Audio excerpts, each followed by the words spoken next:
मिथिलांचलक गर्व Janaki FM 106 megahertz. नमस्कार, जानकी एफएम 106 मेगाहर्ट्ज जानकी समाचार में अपने के स्वागत है। राजन से सुनल जाओ समाचार। इखनु का मुख्य समाचार।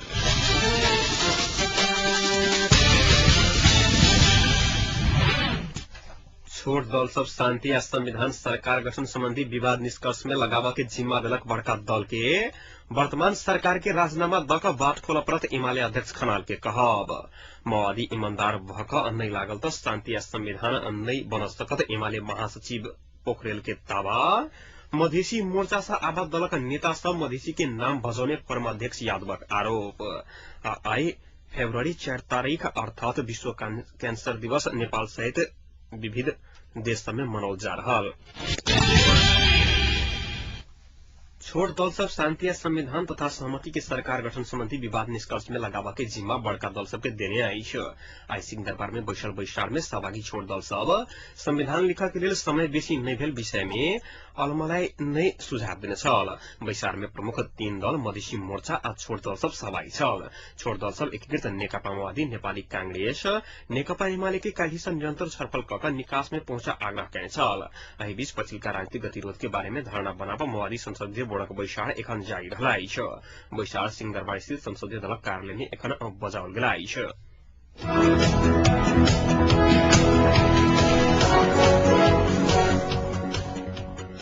नेकपा एमाले के अध्यक्ष झलनाथ खनाल शांति या संविधान के वाट में अवरोधक भेल वर्तमान सरकार तात्काल राजीनामा दक सहमति सरकारक बाट खोल परत बतौन आई छ। पेशागत बुद्धिजीवी विशेष जिला कमिटी के दोसर परिषद आइ राजधानी में उद्घाटन करत खनाल शांति बहाली आ संविधान निर्माणक प्रक्रिया पूरा नहीं हो भएर संकट में फंसत चेतावनी देने आई छ।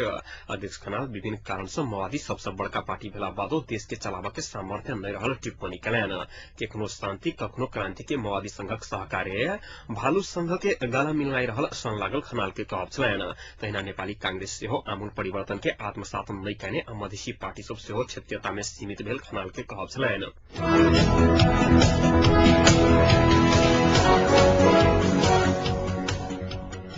अर्थमंत्री वर्षमान पुन एहन स्थिति में गोरखाली रबर उद्योग के संचालन कर नहीं सकत बतौन आई छ। मझुआ देवराली के गोरखाली रबर उद्योग परिसर में पत्रकार सब संग आई बातचीत करत अर्थमंत्री पुन एहन बात बतौन आई छ। उद्योगक यूनियन कर्मचारी आ व्यवस्थापन पक्ष भ रहल ढिला सुस्ती आ अपारदर्शी जन पक्ष में प्रतिबद्धता जमला पर राज्य 15 करोड़ लगानी कर तैयार रहल बतौने छलैथ। एक दोसर प्रसंग में मंत्री पुन जेठ 14 गते भीतर संविधान बन में आशावादी रहल बतौने छलैथ। संविधान निर्माण कार्य में सब निकाय रहल जनवैत पुन सब पक्ष के सकारात्मक सहयोग भ रहल जनवैत जेठ 14 भीतर में संविधान बनाव के छोड़ब प्रतिबद्धता जनाउने छलैथ। मंत्री पुन वर्तमान सरकार शांति प्रक्रिया निष्कर्ष में लगात जनता के राहत देव के कार्य में लागल योजना रहल जनवैत 50,000 युवा के समेट का विशेष कार्यक्रम लैब समेत जानकारी दिलैन।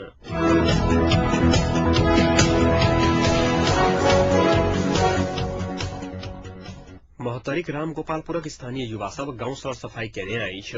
गंदगी रहल गांव के आई भोर 8 बजे से 2 बजे धरि स्थानीय सनराइज युवा क्लबक युवा सब स्थानीय वासी तथा इलाका प्रहरी कार्यालय राम गोपालपुरक पुलिस मिलकर गांव के सर सफाई केने आई छ। सड़क के 7 मीटर दायां बायां रहल दुकान झोपड़ी हटाकर गांव के सुंदर आ सफा बनाओल गेल छ।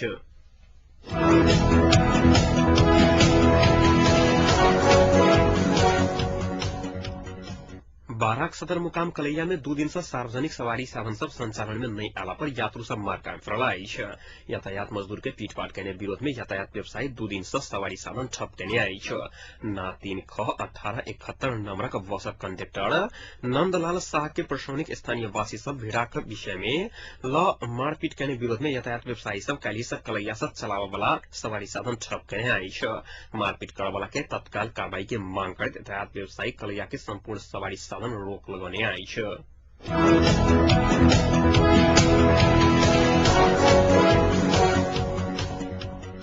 नेकपा एमाले के महासचिव ईश्वर पोखरेल राष्ट्रीय राजनीति के महत्व आत्मसात करते एमाले के देश के उत्कृष्ट पार्टी में स्थानांतरण करे के बात बतौन आई छ। वो कार्यकर्ता के पार्टी स्थानांतरण के लिए एकताबद्ध भकर लगा निर्देशन देने आई छ। विद्यमान राष्ट्रिय समस्या समाधानक लेल एमाले नयाँ अभियानक साथ जनता के घर द्वार पर जाकर जाय लागल महासचिव पोखरेल बतौने अछि।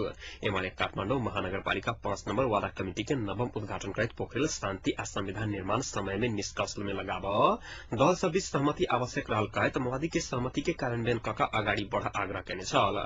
माओवादी दल सब बीच बेर बेर भेल समझौता कार्यान्वयन भेल कहैत पोखरेल माओवादी ईमानदार भऽ शांति आ संविधान निर्माण प्रक्रिया निष्कर्ष में पहुंचाबा दिस नहीं लागल तऽ आब बाँकी 4 महीना में सेहो संविधान नहीं बनत वो ठकुआ कैलन।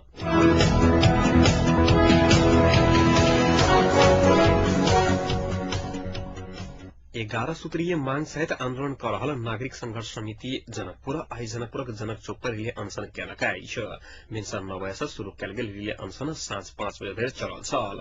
विगत के सहमति विपरीत मोहतरी के बर्दिवास में खोलल गेल करदाता सेवा कार्यालय अविलंब खारिज करके नेपाल सरकारक संपूर्ण मंत्रालय से आवत विभाग निर्देशनालय आ क्षेत्रीय कार्यालय जनकपुर में स्थापना करके जनकपुर में क्षेत्रीय विमानस्थल निर्माण करके जनकपुर सिगरेट फैक्ट्री अविलंब संचालन सहित 11 सूत्रीय मांग रखाइत सरोकार समिति आंदोलन में उतरल अछि।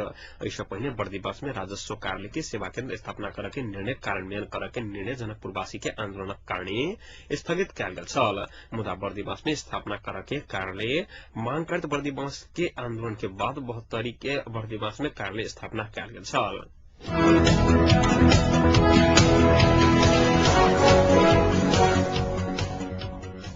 मधेसी जनहितकार फोरम नेपालक अध्यक्ष उपेन्द्र यादव संयुक्त लोकतांत्रिक मधेसी मोर्चा सँ आबद्ध दलक नेता सब सत्ता आ शक्ति के लेल मधेसक नाम भजोने आरोप लगौने अछि। आई सर्लाही के सदरमुकाम मलंगवा में आयोजित पत्रकार भेटघाट में अध्यक्ष यादव मधेसक नाम भजाकर सत्ता आ शक्ति में रह के लेल मोर्चाक नेता सब मधेस के उपेक्षा कर रहल आरोप समेत लगौने अछि। सरकार में सहभागी मोर्चा सँ आबद्ध नेता सब में सेना में 3000 मधेसी भर्ना करके निर्णय मंत्री परिषद से भेल कहि कऽ ढांचा खोजने दावी कयलनि। वो मंत्री परिषद से तेहन कोनो निर्णय नहीं कहने कहत सत्ता आ शक्ति के लेल मधेसी मोर्चा समग्र मधेश के ढांट रहल बतौने छलथि।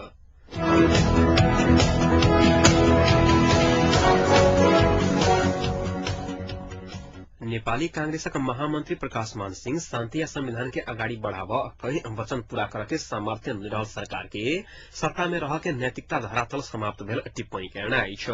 मोरंग कांग्रेस क्षेत्र नंबर 5 के क्षेत्रीय जमघट के संबोधन करते मंत्री सिंह जनसत्ताक निर्णय कार्यान्वयन कर खोजने सरकार थप उल्टा बात पर लागल आरोप लगौने अछि। पार्टी के नाम करके भेला बादो सरकार अपने बाट खोला पड़त अन्यथा बाट सड़क से भेला बादो हटावा पड़त महामंत्री सिंह तर्क केने छलथि।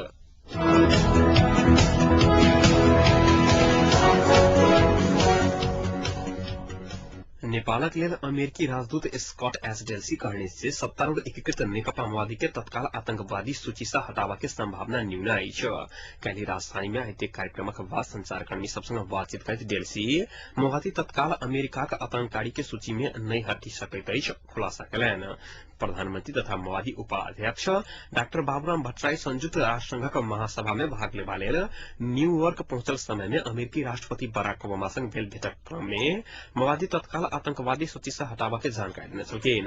एकीकृत नेकपा माओवादी रखने आतंकवादी सूची में रहल कोनो भी संगठन के एखन नहीं हटौने कहैत माओवादी के तत्काल हटावा के या नहीं हटावा के विषय में सतर्कता के साथ अमेरिकी सरकार देख रहल डेल्सी बतौने अछि। वो अमेरिकी उप विदेश मंत्री मारिया अटोडो के असम नेपाल भ्रमण के क्रम में माओवादी के ओई सूची से हटावा के संभावना नहीं रहल जानकारी समेत देने अछि। उप विदेश मंत्री अटोडो किछ दिन बाद नेपाल आबि रहल अछि। मुदा वो अमेरिका से माओवादी संबंध सुधार करबाक प्रयत्न कर रहल आ बहुत हद धरि सफल भेल बतौने अछि।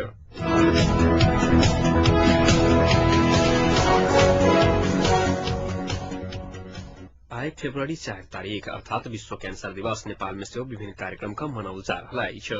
विश्व कैंसर दिवस सब मिलेर गरे संभव छ मूलनारा के संग नेपाल में से विभिन्न कार्यक्रम के संग मनाउल जा रहा है। एक तथ्याङ्क के अनुसार संसार भर कैंसर कारण हरेक 6 सेकेंड में एक गोटे के जान जाइत अछि। कैंसर विज्ञ सबक अनुसार सुर्तीजन्य पदार्थ तथा अत्याधिक मदिरा सेवन के कारण कैंसर रोग लागि रहल बताओल गेल अछि। नेपाल में हरेक वर्ष करीब 20 लाख आदमी के तमाकू आ तमाकू जन्य रोगक कारण जान जा रहल सरकारी तथ्याङ्क में में देखाओल गेल अछि। विश्व में वर्षेनी 1,27 करोड़ कैंसरक नया रोगी भेट रहल विश्व स्वास्थ्य संगठन जनौलक अछि। सन 2030 भीतर में कैंसरक कारण होबय वाला मृत्यु के दर के कारण 25% घटावा नहीं सकल त वर्षेनी 1,70 करोड़ से 2,60 करोड़ आदमी कैंसर रोगक शिकार हैत सेहो विश्व स्वास्थ्य संगठन चेतावनी देने अछि। नेपाल में करीब 70,000 कैंसर रोगी रहल आ प्रत्येक वर्ष 15,000 नया रोगी बढ़ि रहल नेपाल अवरोध रोग निवारण संस्था जनौलक अछि।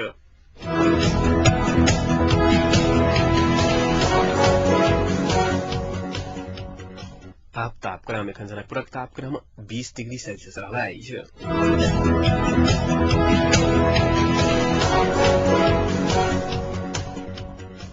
प्रमुख समाचार अंत में एक बेर फेर सा।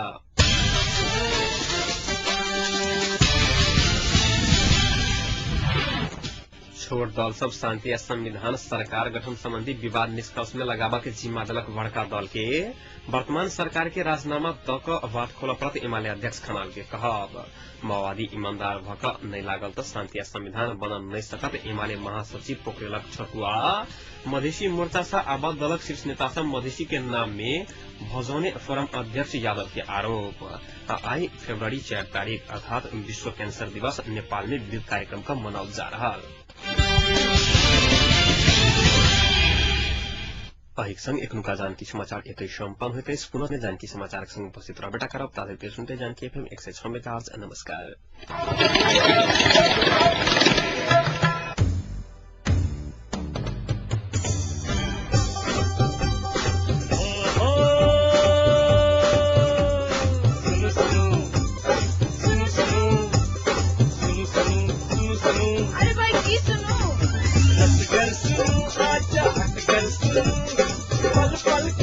घर फैसल